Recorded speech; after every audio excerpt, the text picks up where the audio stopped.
এই choco fun biscuit দিয়ে cake বানাতে এতটা ইজি, শুধুমাত্র দুধ একটু বেকিং পাউডার হলেই হয়েছে। আর কেকটা খেতে খুবই মজা লাগে আমার কাছে। এজন্য আমি যখনই বিস্কিট নিয়ে আসি আমি এভাবে কেক বানিয়ে খাই, আপনারাও ট্রাই করে দেখতে পারেন।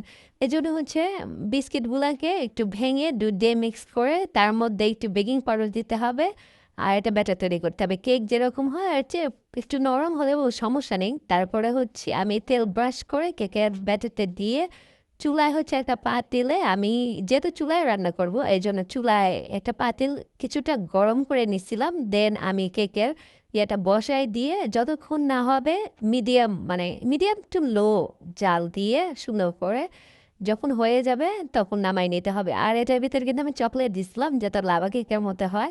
আর এটা গরম গরম খেতে খুবই মজা, আপনারা একটু ট্রাই করে দেখবেন। আর তো অল্প উপকরণে সুন্দর একটা কেক বানিয়ে খাওয়া যায়, আমার খুব ভালো লাগছে। আপনাদের ভালো লাগলে অবশ্যই শেয়ার করবেন।